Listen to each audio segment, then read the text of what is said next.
Welcome to Putting It Together, the podcast that goes through the entire body of work of Stephen Sondheim, show by show and song by song. My name is Kyle Marshall, Canadian Podcast Award winner and a self-described Sondheim expert. And I'm not going to lie to you, it is currently 12:23 in the AM, and I'm recording this quickly so that I can go to bed, burning the candle at both ends, which I'm sure will end in two lovely candles and not my ultimate destruction. I'm also, between you and I, getting increasingly scared of coronavirus, but for completely selfish reasons. And this is not to make light of what can be a very scary situation for many people around the world. But I had a trip planned to New York to see company. I have already bought my non-refundable ticket, and I am so worried that the US and Canada are going to shut the border or cancel flights to and from New York City. I hope not, but that would be traditional Kyle luck. So do with that information what you will. There's not much you can do to override pandemics or country decisions at that scale, but hoping I'll be able to travel without a worry, but that is still over 2 weeks away, so anything can happen at this point. Let me tell you something that is incredibly lucky. My new Patreon supporter from Israel, I'm so sorry what I'm about to do to your name, Lior Grupel, maybe, decided to support me each month. So thank you so much. There are some great things percolating over there on Patreon, which you could be a part of by going to patreon.com/puttingittogetherpodcast. However, if it is ever an economic hardship for you to donate, please save your money. But I certainly do appreciate those that can, as it is my goal to become completely fan supported. Something I also say, for those of you who might not be able to support me financially, this is where you can go to either iTunes, I guess it's called Apple Podcasts now, but go there or to wherever you listen to podcasts. If you're able to leave a review, do it there, because that really helps bump up how people can see me or find this show. And here is also a thing. If you don't live in Canada, could you take a screenshot of that review and then send it to me on Twitter, Instagram, through the email, any of those ways? Because I just realized that in different countries, I can't actually see those reviews. So unless you live in Canada, I don't actually see them. I promised, by the way, that I was going to talk about the Sondheim disco album that was released last week. I did not prioritize listening to that piece of art, so let's bump that to next episode because I'm slowly losing my mind as I'm trying to read this. One piece of feedback that I received this week was by M. Stone Hennessy on Twitter again. You bring the drinks and I'll bring the posy from Side by Side by Side. That was last week's episode. I just assumed that posy was in reference to the flower and that it wasn't that great of a lyric because it was just this random flower that could fit the rhyme scheme. However, there is a more archaic meaning of that word. And if you look it up, and M. Stone provided the screenshot as proof, posy can also mean affected and attempting to impress others. In other words, pretentious. Which does give a little more flair to that line, especially as a response to all the people who want Robert in their life so that he can help them out, but often don't have time to reciprocate those actions. So what do you think? Let me know at Sondheim Podcast on Twitter or Instagram. You can also send an email to puttingittogetherpodcast@gmail.com. Let's get to plotting along. Plotting along is the part of the show where I describe to you what's happening in the plot. Robert brings April, the flight attendant, back to his apartment. They get to talking and she offers up a story that is important to her that involves the death of a butterfly. Robert, as a rebuttal, tells a weird story that is probably made up. I'm going to put a question mark after that. After these stories, Robert begins to seduce April, and the married couples emerge on stage, and the women start singing Poor Baby as they worry about Robert's single life. This is often staged while Robert and April have sex. After the song Poor Baby, some productions segue into Tock, a somewhat dream ballet where April and Robert continue to have sex while a dance break happens around them. Sometimes it's all the other couples, sometimes it's just Kathy, the other girlfriend we met earlier, who is leaving to get married. I have a really fun conversation with Adrianna Boris. She was super great to talk with. So let's thank some sponsors, and then when we return, we'll talk about the songs Poor Baby and TikTok with guest Adrianna Boris. Putting It Together is a proud member of the Alberta Podcast Network, powered by ATB. The Alberta Podcast Network promotes and supports Alberta-made podcasts and connects their audiences with Alberta-based businesses and organizations. They're also a sponsor this week. So let's hear from one of the great shows on the network. You know, I love books, and I would like to join a book club, but it seems like such a big commitment. Why is that? Reading a whole book in a month, that takes a lot of time. Well, what if it was only one chapter, say, a week? Organizing to meet up with people is a lot of work. Well, what if it was only half an hour, whenever it worked for you? That would be great. The Read-Along. It's a mini book club for your ears. Join my wife, Anita, And my husband, Scott, on a weekly journey through a good book, one chapter at a time. Part of the Alberta Podcast Network, powered by ATB. And subscribe on iTunes, Google Play, or wherever fine podcasts can be found.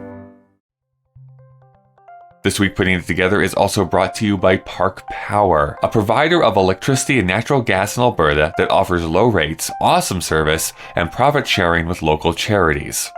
In Alberta, you get to choose who to buy your energy from. If you switch retailers, nothing changes about the delivery of electricity or natural gas to your home or business. If you have an existing contract, you're going to want to find out the terms for leaving. If you don't, then it's even easier to sign up for Park Power. The choice is yours, and there's a better deal available to you. You can learn more at parkpower.ca.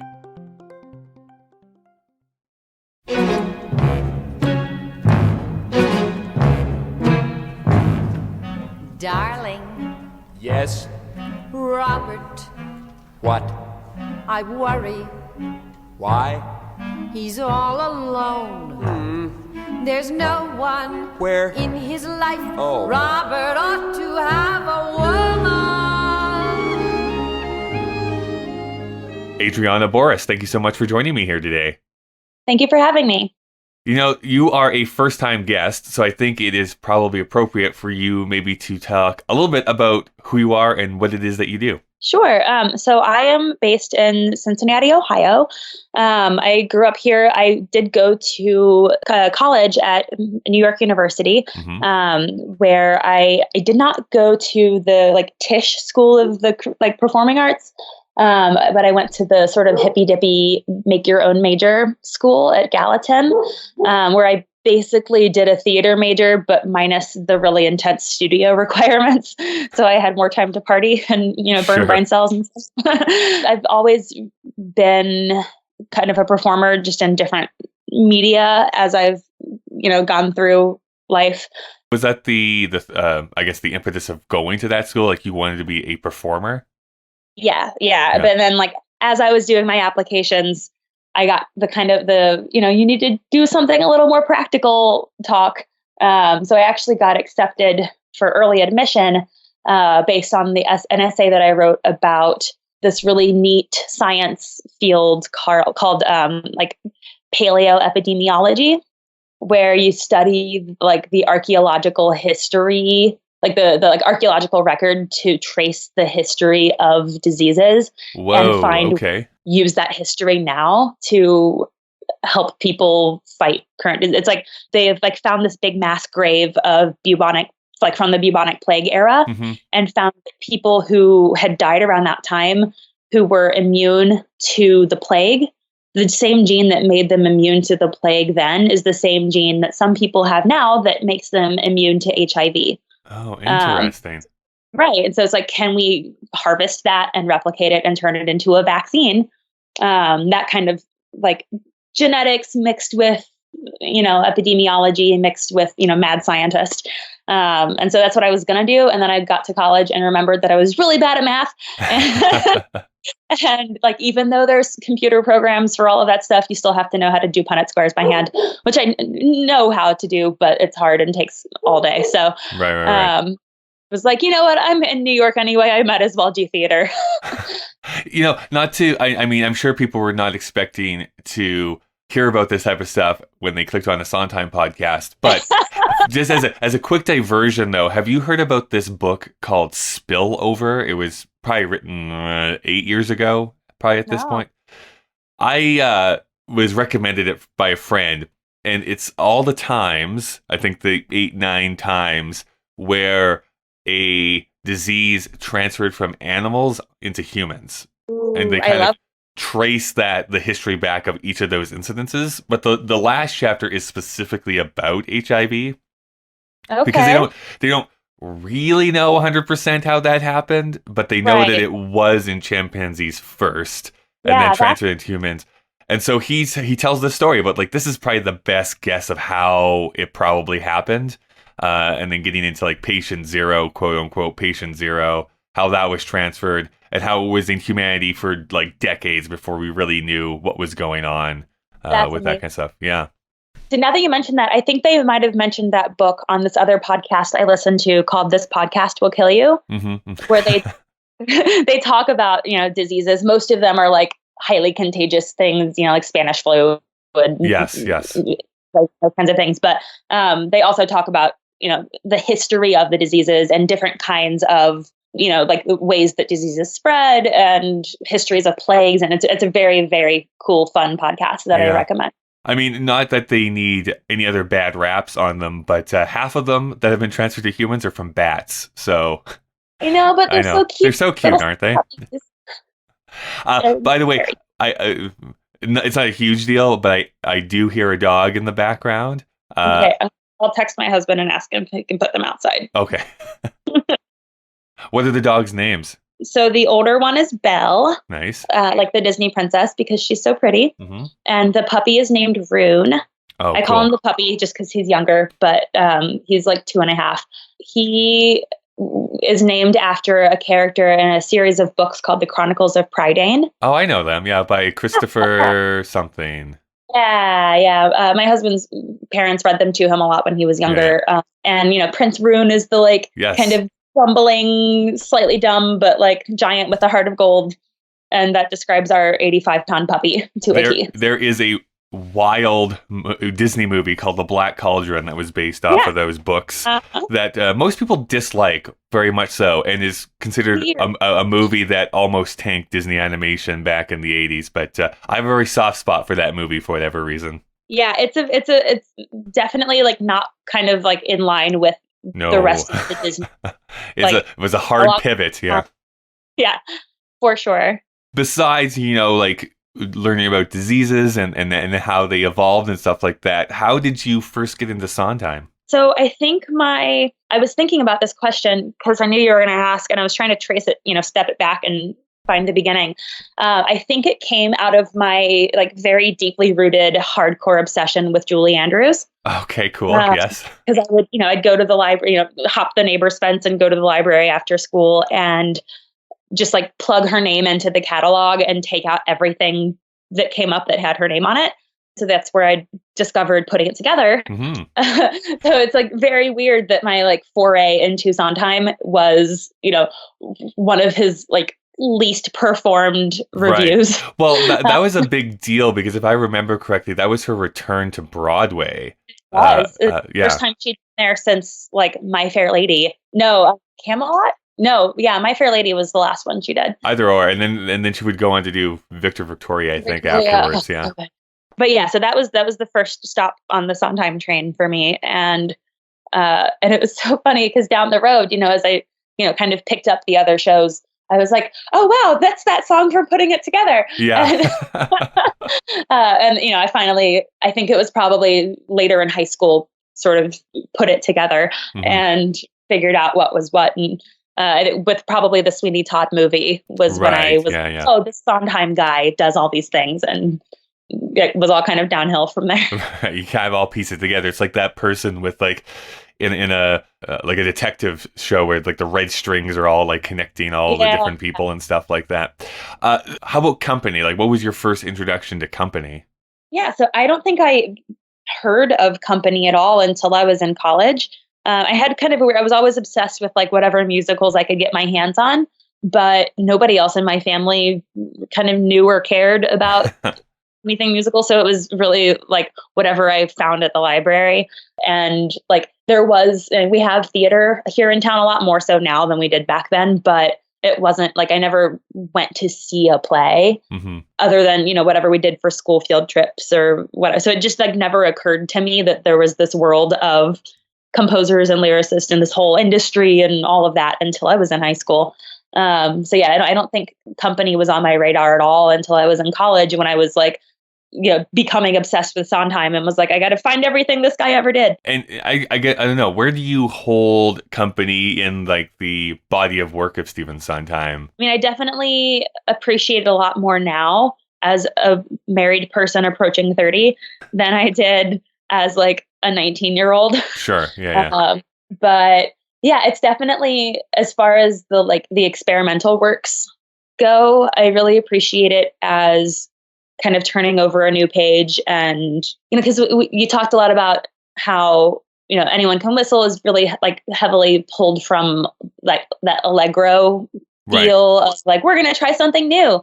But I feel like Company is where he finally gets his footing in that. Right. He does it in a show that actually works. Right. That people want to see or want to sit through. Right. But yeah, I think it's an excellent show. And I think it's one of those where, the older I get, the more I will find in it that I can relate to. I remember hearing Elaine Stritch talk a lot about songs like Ladies Who Lunch and I'm Still Here and those songs that he writes for older women, how like you can like your body will allow you to sing this song when you're younger, but you really shouldn't because you might think you know what you're talking about, but you don't have the lived experience. And you won't know like that you have the lived experience even until it's like you don't know what you don't know. Yeah. Kind of. It's something that I've been really noticing here. Not that I guess I didn't know it, but it's something that's become more and more obvious as I've been, doing this podcast, which is for a gay man who did not have the best relationship with his mother. It's so fascinating to me that Sondheim was able to write these songs that are very rich and textured for older women. I know. I don't know, like if you were writing maybe something as a play or a movie or something, you'd be like, this was his impetus to like get back at his family by always having the older one be the crone or something like that. But that's very rarely the case. Yeah, I find that's really fascinating. And, you talk about this all the time, and he hates being psychoanalyzed. But no, it is really fascinating, and like it would be very easy to make them these like Cora from Anyone Can Whistle, like these like one-dimensional villains.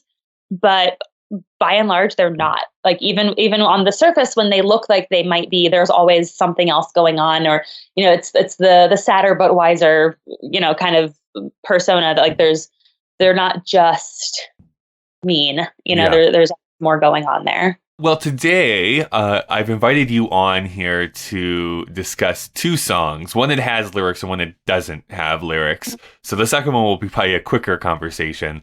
But we're going to talk about Poor Baby and TikTok. Yeah. I want to know first about Poor Baby. What initial thoughts do you have about that song in particular? I actually think this song is like I don't think it's ever been like put out of the show at any point, and I can't imagine the show without it. Right. Because I think it really gets to kind of the crux of the relationship that Bobby has with these couples, where as we go into this song, he's they just done the side by side whatever. Yeah. How many times they say it? Yeah.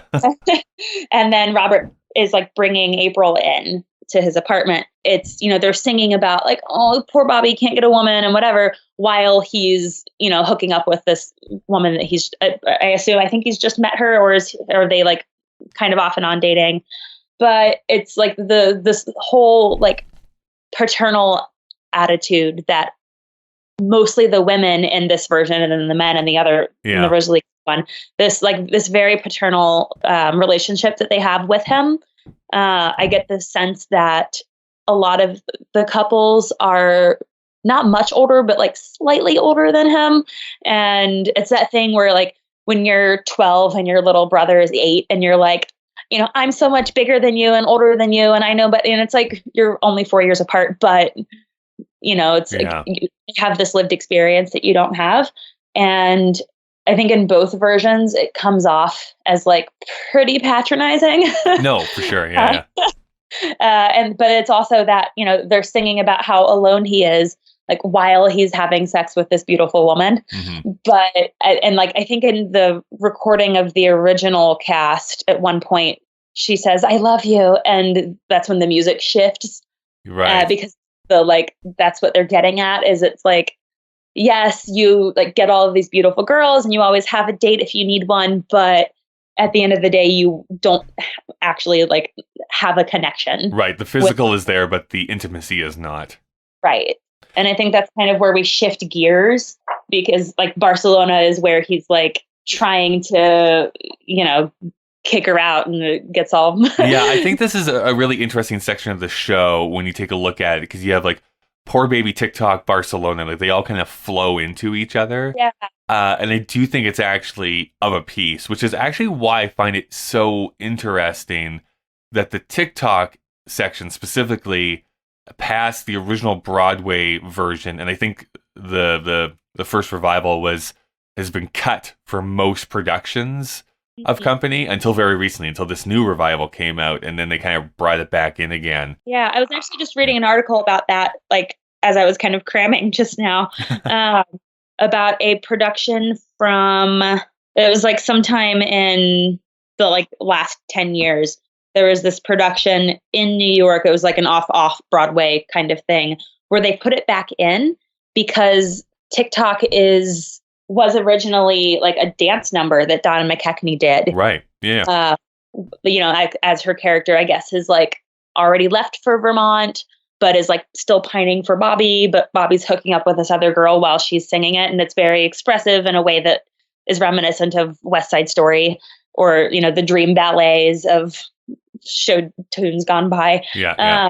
And which is so funny that even in this like revolutionary show, you can't get away from the dream ballet. It's like, dance break. Yeah. But they put it back in, and in this particular production, they have these little, and obviously they can't legally add in any additional dialogue, but they stage these little vignettes of her coming back to town and running into Bobby on the street, and then they go out for dinner, and then they have a nice day, and then and then he goes back to April, and it sounds like it was really interesting choice on the part of the production team for that particular production use. Yeah, it's almost like wanting to, I guess, create the subtext that he is going to eventually end up with Kathy. I don't know. That's interesting. Right. Who knows? Well, let's get into talking about the lyrics specifically. So how Poor Baby starts is that we start with the first couple, with Sarah and Harry. And I'm not going to read their names each time as they go back and forth here. But basically, it starts with Sarah and then flips back and forth I to have Harry my book here. in front of me. We can take turns reading it. Oh, hey, why don't we try that for the very first time? Sure. Why don't you be Sarah and I'll be Harry? Perfect. Darling, Yes? Robert, What? I worry. Why? He's all alone. Huh. There's no one Where? in his life. Oh. Robert ought to have a woman. And then, poor baby, all alone, evening after evening by the telephone. We're the only tenderness he's ever known. Poor baby. Darling, Yes? Robert, What? I worry. Why? He's all alone. There's no one Where? in his life. Oh. Robert ought to have a woman. Poor baby, all alone, evening after evening by the telephone. We're the only tenderness he's ever known. Poor baby. Okay, perfect. So, thank you for the tag team on that one. So, I don't know. I'm going to throw it to you first, as you're the guest. What are your initial thoughts on like that opening bit of this song? It's just like, it feels very much like, and I hope none of my friends are listening. I hope they are, but I think every couple does this where, you get home from a party or from hanging out with friends and you're like, babe, should we be worried about this person? Like, it's like we've done it. It's I think perfectly normal. I'm just continue to be astounded by these very specific and kind of bonkers insights that Sondheim seems to have into like what it's like to live in a couple. Yeah. And as far as I know too, like he got a lot of this stuff about couples from his friend Mary Rogers. So like sat down with him, like, tell me about couples. And he just like made a bunch of notes and like then went and written this like really incisive and interesting portrait of like relationships. So again, kind of fascinating. Where like he writes all of these like very specific, trade and merchant specific information and history and mythology and stuff that he had like a second grade education in the 1600s. So he couldn't reasonably be expected to like have known any of these things. Like this dude could barely read and write. And but like, that's like part of the theory of Shakespeare isn't Shakespeare, but he's a bunch of other people who wrote under one name. And you got to kind of wonder, how did he know all of this stuff? Yeah, I mean, I think it's one of those things where if you have that personality where you're really great at observation or just listening a lot and taking in for people, you can then use that information and be able to like construct the story around them. So maybe I do, and some people think it's maybe a little bit of an overboard compliment, but I do consider Sondheim to be kind of like the Shakespeare of our times in many ways. So 100%. My thesis in undergrad was I drew a line throughout literary history from Sophocles to Shakespeare to Sondheim to Dr. Seuss in all of the. You have to have an S last name is what you have to have. That was actually a requirement from my arbitrary brain. Yeah. But that was the way that they each used language so specifically and concisely to construct beautiful characters was something I was really interested in. I definitely think of Sondheim as, kind of the Shakespeare of our time. Broadening from that, I mean, what always stands out to me here in this opening kind of back and forth with this couple is in a way, like they are conforming to those gender stereotypes, meaning like it's the woman in the relationship who's like very concerned about their friend, and the man who's kind of oblivious to everything. To it. My favorite interchange. That's us in reverse though. Like sometimes my husband's like, "Should we be worried?" And I'm like, "I don't know." Maybe like, well, let's wait and see. Let's see what happens. My favorite interchange, honestly, is after like Harry grunts. But that's actually what it says in the lyrics too. Like he grunts. Yeah. But Sarah says, "There's no one," and she gets cut off by Harry like, "Where? There's no one." And he's like, "Where?" I don't know why that makes me laugh every single time, but it's like the absence of a person makes the other person be like, "Where is this no person?" Like, anyways, it's an interesting interchange. To me, it just kind of looks like Harry's not really paying attention. Yeah. Like, I think he's like, Stephen Colbert was like eating a bowl of cereal, or like one of them was like reading a newspaper. Like, they're clearly not paying it. They have no idea what's going on. Yeah. I get the sense that this is something that they do like every time they see Bobby. Yes, right. She's always got something else that she's concerned about with him. Now, I will say in the 2018 version, the lyrics are changed because, interestingly enough, they have in this song, the genders are flipped as well. So it's the men who are kind of like worried about the girl Bobby, and the women like being like, well, I don't know, maybe there's something going on. And it's basically the same lyrics up until that very end piece. And the end piece in the updated version is, "Bobby ought to have a fella. Poor baby, all alone. Nothing much to do except to check her phone. We're the only closeness she's really known. Poor baby." Bobby ought to have a fella.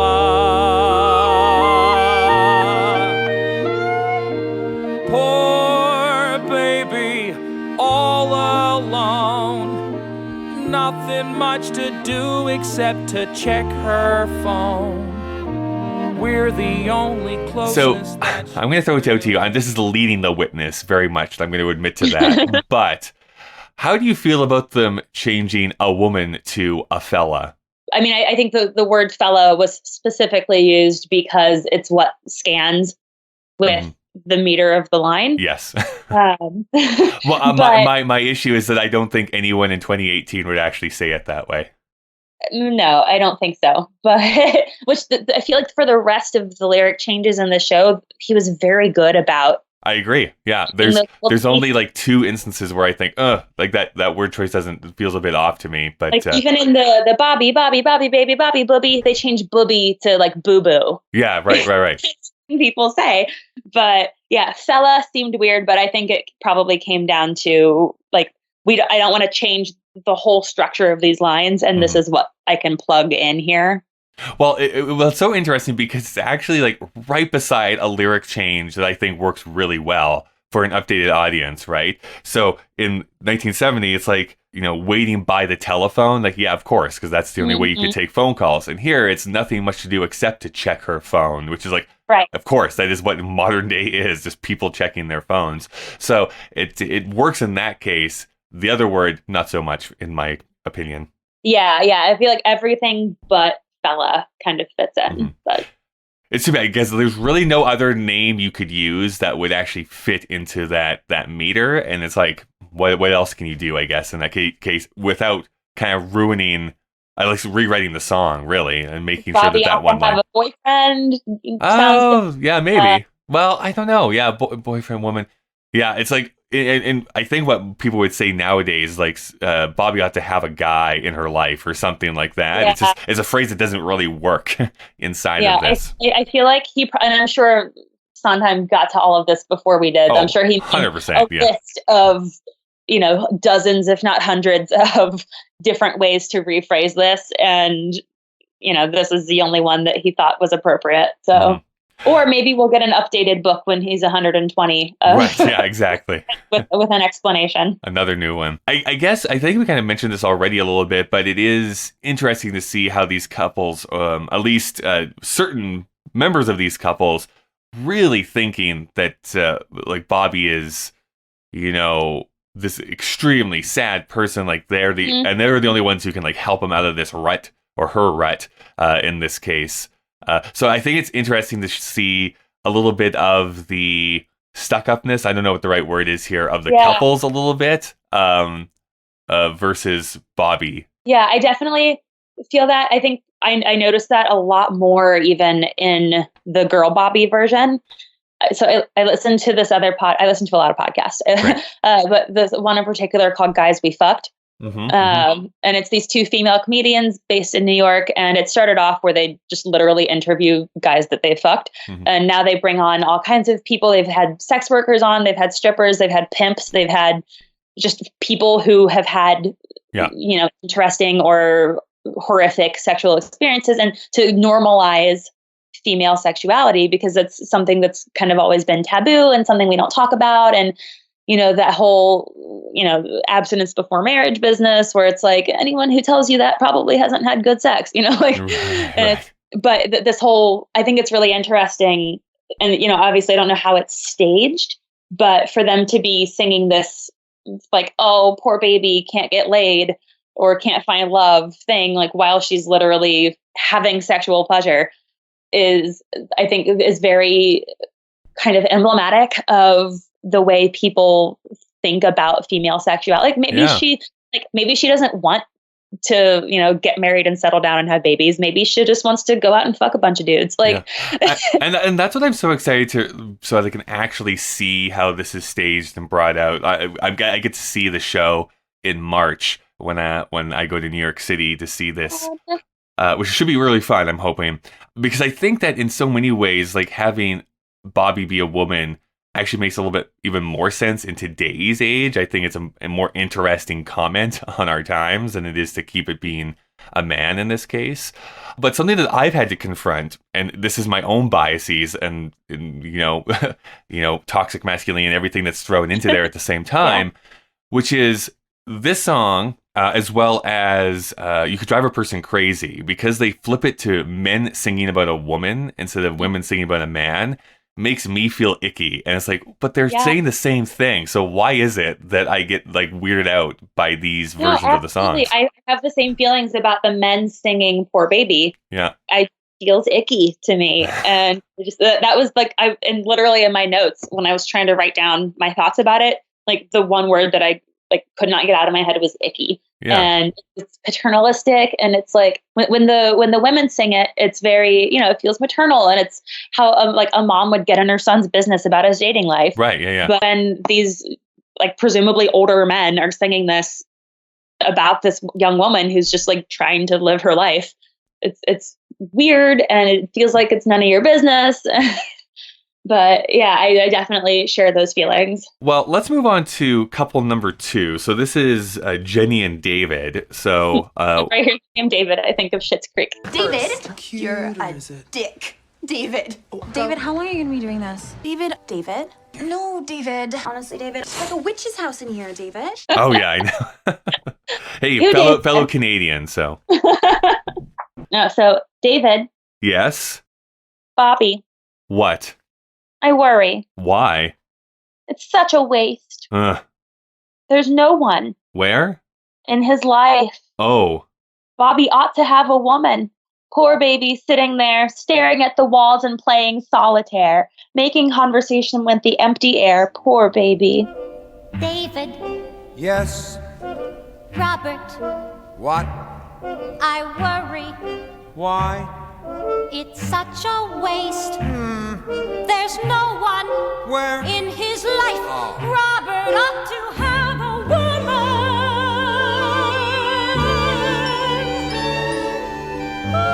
Poor baby sitting there, staring at the walls and playing solitaire, making conversation with the empty air. Poor baby.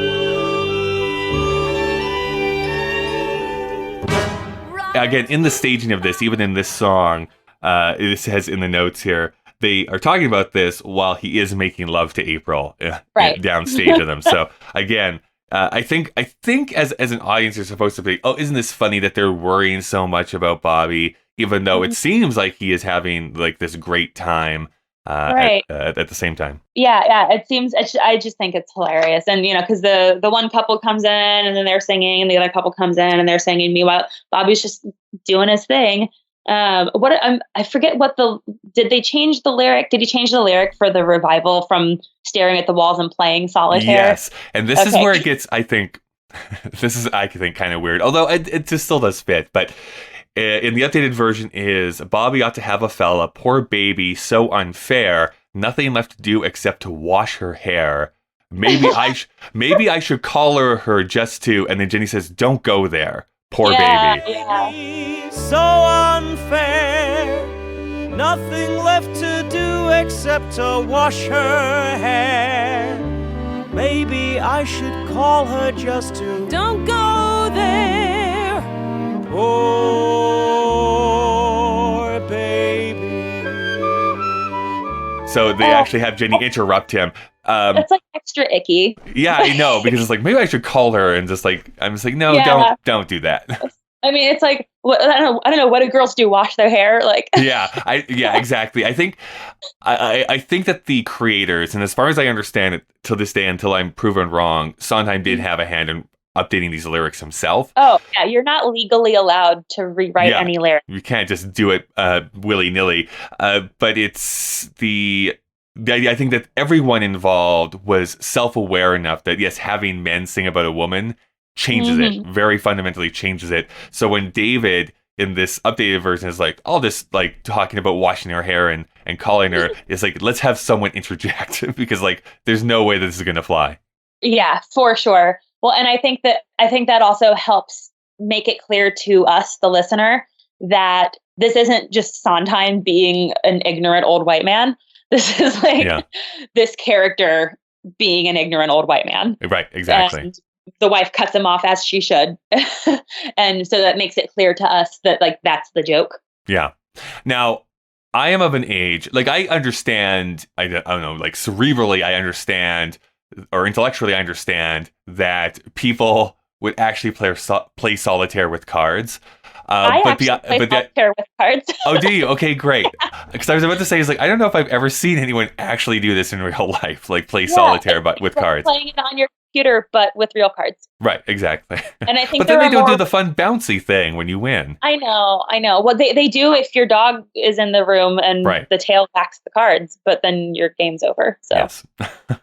So I think as far as these lyrics go, they're very similar, right? We basically get 3 versions of the kind of a similar no feeling. one wants to be happy more than I do. Yeah.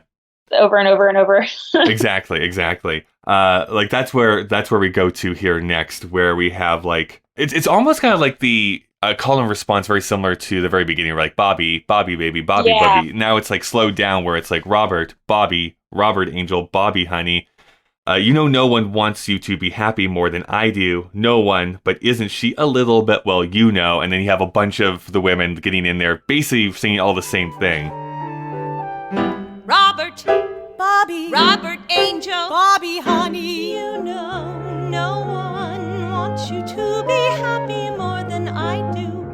No one, but isn't she a little bit? Well, face it, no one wants you to be happy more than I do. Better, no one, isn't she a little bit? Well, face it, no one wants you to be happy.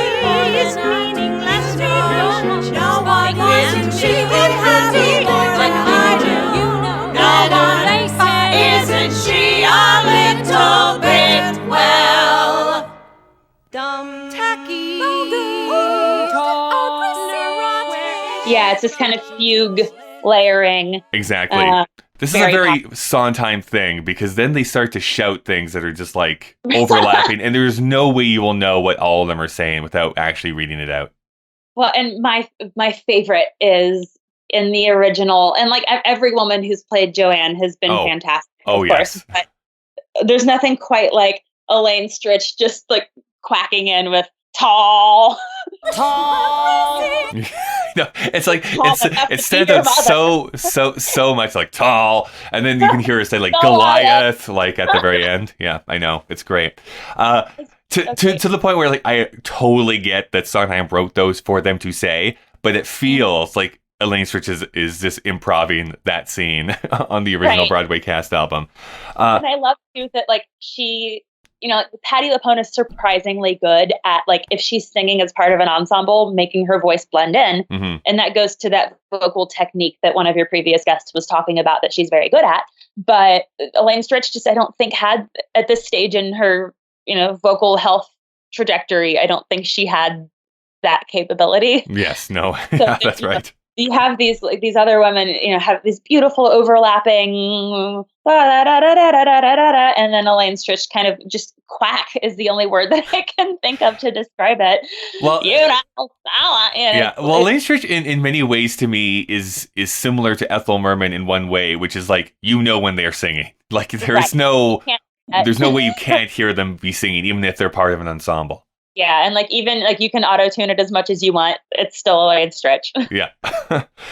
Here is basically what people are saying. I'm just going to read out some of these things. Sure. Like, it's like, we want you to be happy, right? That's what the thrust of this is. We want you to be happy, but don't you think? And then they say, isn't she a little bit, dumb? Where is she from? Tacky, neurotic? She seems so dead. Vulgar, aggressive, peculiar, old and cheap and tall. She's tall enough to be your mother. She's very weird, gross and depressing and immature. Goliath. That's what everyone is kind of like saying all at the same time. As we've already said, tall enough to be your mother is like the choice line that is in that section. Yeah. Which I just think, I'm surprised he doesn't address that in here. Tall enough to be your, like, he's a grown-ass man. How tall is his mother? Yeah, it's like, what do you mean? In the updated version, it's a little bit different, where they say basically dumb, lightweight, bloodless, small, young, too toothy, too eager, uncouth, too happy. He's young enough to be your son. Disgusting. But isn't he a little bit dumb, lightweight, bloodless, sly, too toothy, uncouth, too happy enough to be your son.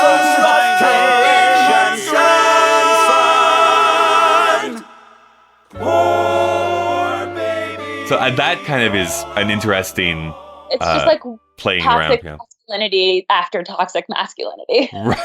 Yeah, exactly. And this whole like shaming women for dating younger men, and it's very icky.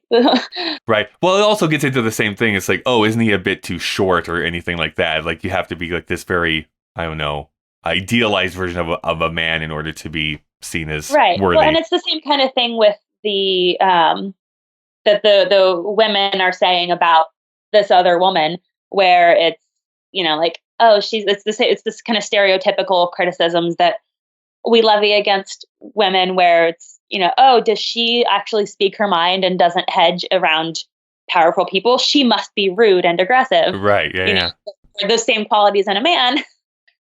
You know, he's assertive and upfront. You know, it's two sides of the same coin. But if a woman does it, God forbid. Right. Yeah, I know. Absolutely. It makes me feel like looking at the time that this originally came out, where, it's focused on Bobby because, when you're 35, you're like an old maid for a dude. You should be an executive by now with a wife and 2.5 kids and a dog and a white picket fence and your, beautiful arm candy accessory of a wife. Where, now it's, women are working and succeeding in the world and you can have it all. Even a man, ? Mm-hmm. And it's, I do think it's kind of going back to what you said earlier. It's very appropriate and is a little more prescient for now that Bobby is a woman this time. Yeah, and I get the, like, there's different types of criticism that I've read where, like the original company, like 100%, I agree with the people who say like it's a very masculine show, because that's what it was, observing. It was taking a look at a man's place in the world, right? Where he doesn't just want to have a relationship. He just wants to, he wants also to feel connected with that person. I think that's what's so beautiful about being alive, because it's eventually a man being empathetic and like showing vulnerability on stage, where it's like, actually, you know what? I do want to have someone to hold me, and I do want to have someone that's in my life. I don't want to just have one night stand after one night stand ad infinitum anymore, which is interesting. Right. But with the updated version, what I really do appreciate, I mean, American theater and literature has kind of been investigating that idea for like the last few decades. So now we're turning it into like, well, what is it like to be a modern woman in 2018? Let's update some of the source material so that it makes sense. And then what's it like to not only be single, but dating, but also want to have a career? And I just think that is interesting. This is a much more interesting thing, which is, I know this is me on my soapbox a little bit, but also where I wish they had kind of made her a bisexual woman at the same time, because I think it makes, I don't know, it could just bring in a more like, as we're constantly evolving with like different gender identities and different sexualities, it would be like, yes, like have men, but also have that woman where we don't have to necessarily change lyrics all over the place either. And test yourself on the Kinsey scale. Everyone's a little bit queer. Exactly. There was actually a great thing. I'll probably insert it right here, but Adie Bryant from Saturday Night Live was on a talk show here recently, and she's like, no one's actually straight anyways. And I just thought, like, yeah, that's pretty true. Very open and honest about the fact that I'm bisexual, and I don't think that that's an issue, and it's certainly not an issue in my relationship. So, oh God, yes. I should just chill out. Yes. All right, that was a clap back. All right. Also, sorry, but no one on Earth is straight. Like, that actually doesn't exist. I want to say that on record. Yes. And it's not like there's more queer people now than there used to be. We're just, it's more normal. Yeah, you're talking about it. Yeah. More people are okay with it, and, realizing that is how people are, and like, why waste your life trying to like shut other people down? Go, mind your own business. But yeah, no, I think it would have been a big asset, and I think kind of a personal triumph really for this writer who has spanned so many generations, and I assume lived in the closet for decades and decades, to then be able to write an out queer character. Right. It seems like kind of a missed opportunity for him. And maybe he did, and it got thrown out by people who call the shots more so than he does. But yeah, I think that definitely was a missed opportunity. Well, the song ends here with all of the women and all of the men in the updated version going, "Poor baby, all alone. Throw a lonely dog a bone, it's still a bone. We're the only tenderness he's ever known. Poor baby." Poor baby, all alone. Throw a lonely dog a bone, it's still a bone. We're the only tenderness he's ever known. Poor baby.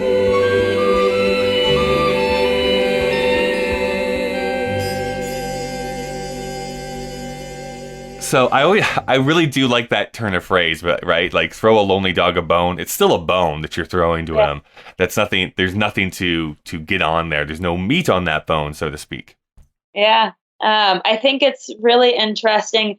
It kind of reminds me of, and I don't know if they updated, or what updates rather they made to the book scenes for the 2018 version. I wonder if she does any, Tinder swiping or, any kind of online dating like a normal person does in this day and age. Because it kind of reminds me of, sitting around with your friends and like swiping through your Bumble or your Tinder or whatever to like see who's cute, Yeah, no, it's true. Not that as a person in this day and age, I would say, ew, what a bone. But, it's still that kind of, scraping the bottom of the barrel attitude. And I'm glad that in the version where we're talking about, the women that Boy Bobby dates, I'm glad it's the women referring to these people as like throw a dog a bone. Yeah. Like if it were the men referring to, it would just be like another layer of icky. No, for sure. I feel like someone out there in Silicon Valley has probably tried to make an app called Bone for dating, but without the E at the end and like a stress over the O or something like that, just to try and stand out. It'd be a little too on the nose. Yeah, exactly. So that's the song, Poor Baby, of course. I guess now that we've kind of gone through the whole thing, is there anything that stands out to you as we went through that?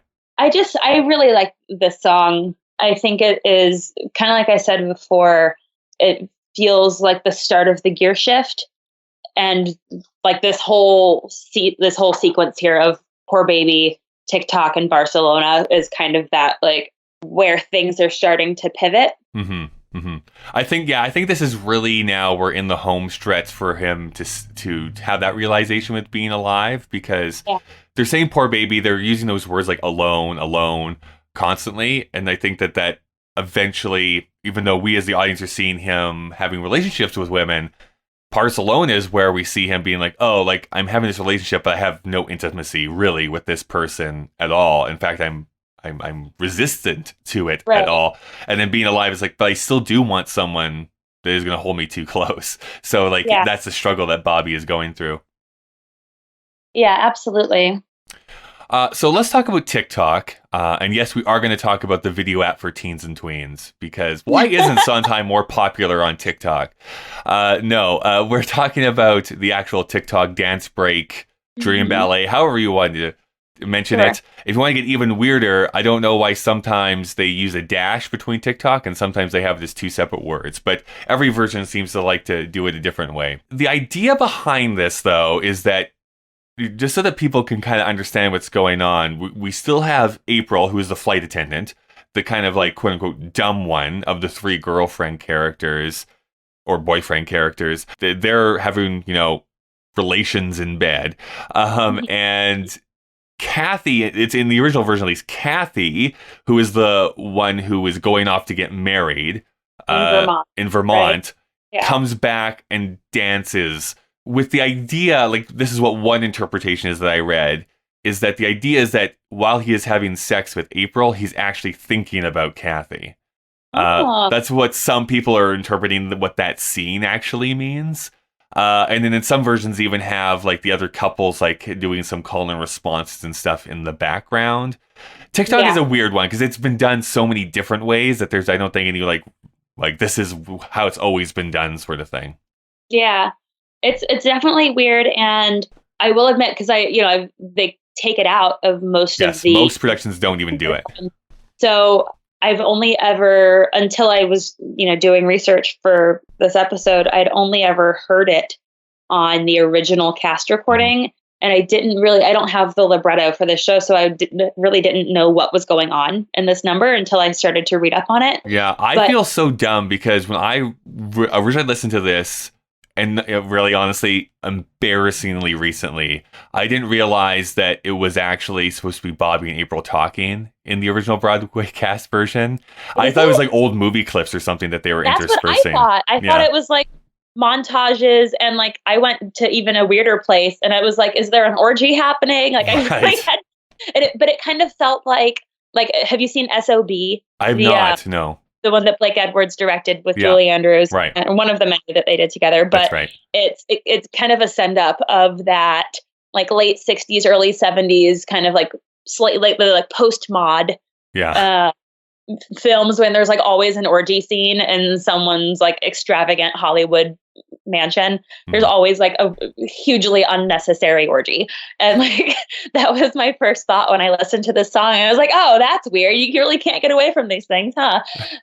But then reading up on it, I was like, oh, this makes more sense for what. And it was like, seemed weird, like I know Hair was not far past this, but like, pretty sure Hair was the first on stage orgy we had on Broadway, right? But yeah, so that definitely makes a lot of sense, knowing that like the dance break aspect. And I guess that they're like in subsequent productions where they've put it back in, and I don't know like history wise if like was Donna McKechnie known as a dancer. I think she was, because she goes on to be in a chorus line, right? So I think she has dancing background. Okay, so I guess they like just like from a logistical standpoint, trying to cast this show, are you going to find someone who is a super skilled dancer who wants this really small part in this really weird show? Right. I don't know if that might have, be part of why it hasn't, come back in sooner. But I love the thought of kind of reappropriating it and having these little staged vignettes to tell the story in lieu of doing the ballet. Yeah, that would be a more interesting maybe approach to it too. I would have to see how exactly it was staged to see if it was pulled off in the best possible way, like with dancing and the other and the like having sex in the background, like how that all actually works. Right. As far as the instrumentation goes, tell me if you've caught any other ones, but for me, there's instrumentalized versions of Poor Baby, the Company Overture, like the Bobby Baby, Bobby Booby, and then Someone Is Waiting is in there too. So they kind of do a few different song sections throughout.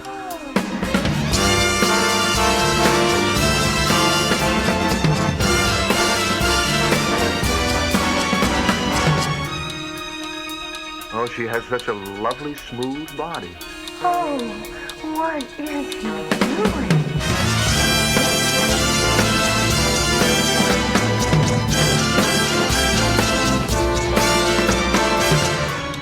With all that long hair, I can't even find her head.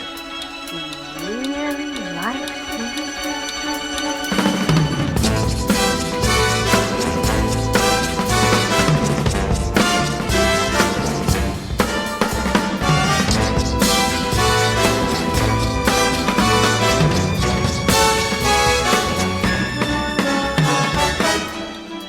There was another one, but those are like the main ones that stood out to me, and at least in the original. I wasn't able to listen enough times and listen thoughtfully enough to the revival to like pay attention to that. Yeah. I want to say, did you say Someone Is Waiting? Is that on your list? Yeah. Yeah. I think those were the ones that were in there.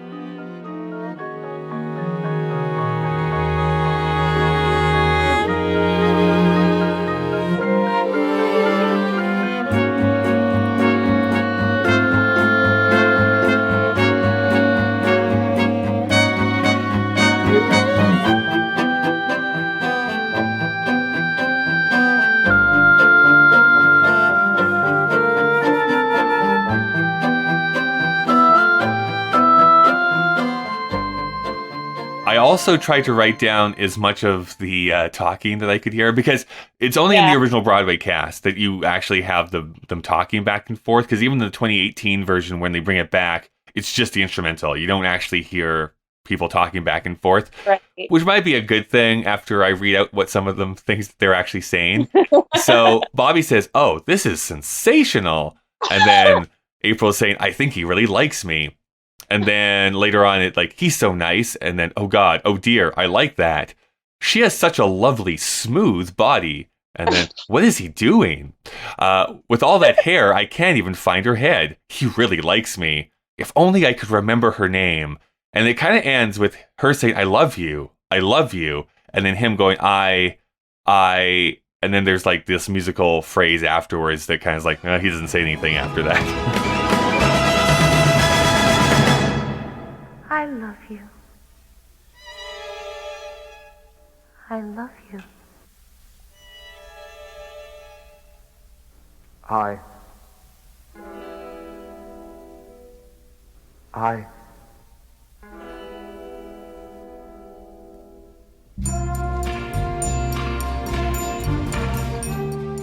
So it's these like internal monologues, or are these meant to be things that they're actually saying to each other? Well, I would say that, that's hard. Like I would say that the I love you part, I feel it's meant to be said outside, but the other stuff, I don't know. The other stuff I could see it being, I mean, I hope that someone is not saying she has such a lovely smooth body out loud, because I feel like that would end things right away. Like the kind of thing the actors might pre-record as a voiceover that would be played during those scenes, and then they actually talk on the I love you line. Yeah. That's what I would envision or think of. Yeah. And I wonder if maybe this, or, a modernized version of this appears in the libretto for the updated version and just wasn't added in to the cast. Could also be true. They like to do stuff like that all the time too, where because I think it might even be for the reason that if you're listening to it but you're not seeing it, you have no idea what the hell's going on. No, it's true. Yeah, like without any context, whatever I was, like 14 or 15-year-old me hearing this for the first time, like I have no idea what is going on. Like, what the hell? I think we've basically talked around this a little bit, but do you have a sense of why you think it's been cut from some of the productions until recently? I mean, partly, time is always an issue with any show. I do, anywhere from 2 to 6 or 7 shows a year. And the big thing as we go into tech is like, what's our runtime? How can we make this shorter? Right. And, it's different when you're doing, when you're licensing a show for performance, because you can't make any cuts to the existing material. So it's, we have to shorten down the transitions, or, can we do that costume change faster or whatever? But we're always trying to trim time off, because there's only so long that an audience wants to sit in their seats, as we learned from Anyone Can Whistle. Yeah. But so maybe that had something to do with it. Maybe, maybe they were surveying people who came out after the show, and people were like, "Oh, I really liked it, except for that weird TikTok thing. What was that about?" I feel like it really could have been any number of reasons, or maybe whatever the next revival was that happened, after the original, they wanted to trim more time off, or the act could have been as simple as the actress who they had for the Donna McKechnie part just wasn't a dancer, and they really wanted her for acting and singing and whatever else. So they said, "Hey, we'll just get rid of this." Or they didn't want to scandalize people by having too much of the sex stuff happening. I really couldn't. Who will argue for TikTok? That's what I want to know. I will argue for TikTok every day. I appreciate the fact that in your line of work, you are trying to make things a bit shorter for audiences, because it's been my experience in a film recently that everything needs to be 2.5 to 3 hours. And it's like, I can't do it anymore. That's like, that's a big thing, where, you sit down and you're like, "Oh, let's watch something on Netflix." And you spend an hour picking something. Yeah. Because I don't commit to, I haven't seen The Irishman yet, because it's like 3.5 hours long. Yes. And I can't commit to that. It's like, I don't really, unless you have just like an extraordinary amount of plot that you need to fit in which case break it up and make it a mini series. Yeah. But your movie does not need to be any longer than 2 hours. And really, most of them don't need to be longer than 90 minutes. No, it's so true. I'm doing this other podcast project right now where I'm going through most of the movies that were made in 1999, and even like the vast majority of them are like 90 minutes to like 115 minutes at the very, very most. And it's like, this is so nice. This is so great that I can sit here and not have to like pause it halfway so I have to go and pee. But what's your bandwidth on like how many bad late 90s movies you can watch in one day? it's it's up there. Like Night at the Roxbury and me and my co-host went just through a run of them because we want to hit some of the high marks too, but because we committed to do it like as a week by week thing, it's like oof, the first part of the year is not good as far as what comes out. So I don't know. What any last thoughts you have from either Poor Baby or TikTok? I feel like we were pretty thorough. Yeah. I just really like this show. Oh, and you said, I think before we started recording that you had some Elaine Stritch stories. I don't know if you want to throw some of those in. Oh my goodness. Okay, so I'll tell you the bad one first. Okay, sure. So I was a freshman at NYU, and she was doing her Elaine Stritch at Liberty concert at the beautiful Historic Palace Theater. So, I bought a ticket and I was so excited. It was on a weeknight. So I went to class and I came back to my dorm and took a nap and woke up at 8:30 p.m. Oh, no. After the show had started. And even if I had snapped my fingers and like been on the subway, there was no conceivable way I could make it from the West Village where my dorm was up to Times Square to see, like, to get there by to be seated. So I don't know if it was a limited engagement and I wasn't able to make another performance, or if it was just that one night, or I was broke and couldn't afford another ticket. Sure. But there wasn't another way for me to go and see it. So that's so I was sad. Devastated. And then a couple years later, when the Public Theater did Into the Woods at the Delacorte Theater in Central Park, with Donna Murphy as the witch, by the way, which was fantastic. I somehow managed to get a ticket to that. I'm still not really sure how I finagled that with whatever, universal powers are out there. But I'm, sitting in my seat waiting for the show to start. And who do I see walking down the steps to sit in the stalls amongst the peasants but Elaine Stritch? Oh, my goodness. Several sections away from me. I wasn't within hailing distance of her. Sure, but okay. The same show at the same time from the same audience as Elaine Stritch, and that was beautiful. Oh, that's great. So I made for that disappointment a few years early, and then she died 2 years after that. Those are my Elaine Stritch stories. I love that.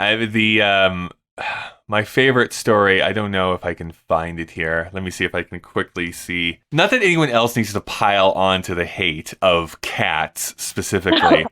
And honestly, I did go and see the movie version of Cats. It was very horny, and it was very...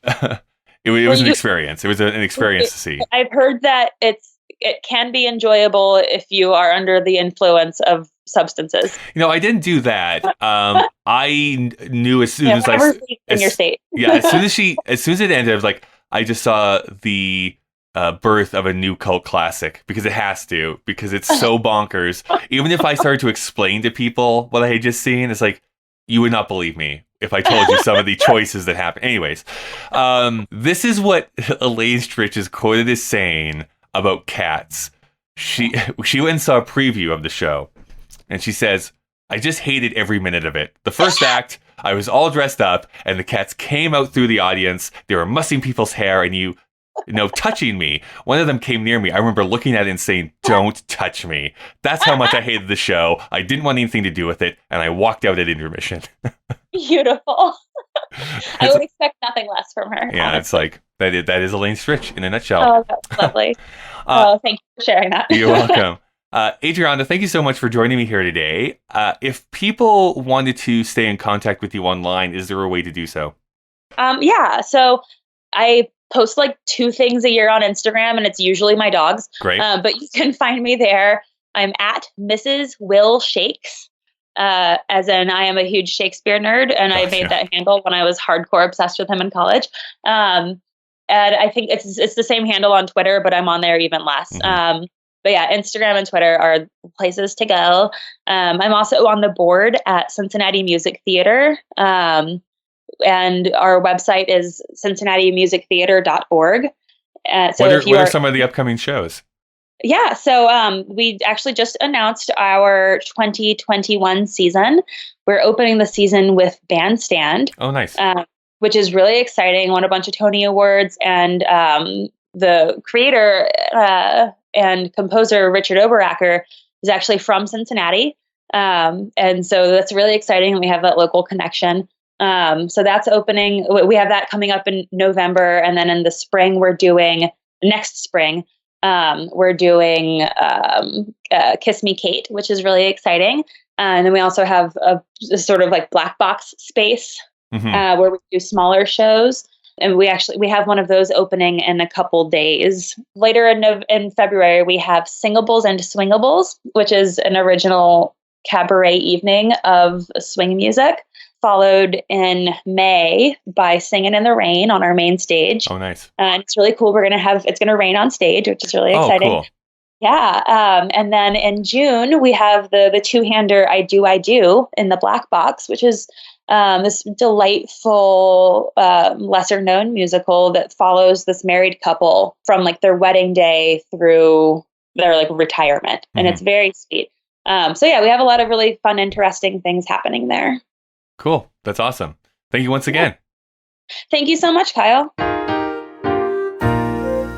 Thank you so much for listening. You can send emails to puttingittogetherpodcast@gmail.com. Also, you can follow Sondheim Podcast on Twitter or Instagram. And you can support the show on Patreon by going to patreon.com/puttingittogetherpodcast. Thanks to the Alberta Podcast Network, to ATB, and to Park Power this week. Putting It Together is available on Apple Podcasts, Google Podcasts, Spotify, and pretty much anywhere you can get podcasts from. Consider subscribing so that you never miss an episode. Next week, we'll be talking about Barcelona, or Barcelona, like your annoying coworker insists on saying it because they went to Spain 7 years ago. Yeah, thanks. We know, Devin. As always, a big thanks to the great Chris Taniguchi, who designed the podcast artwork, and Nick Driscoll for composing our theme music. For now, we've reached the end of our episode. Yes, I know. Goodbye for now.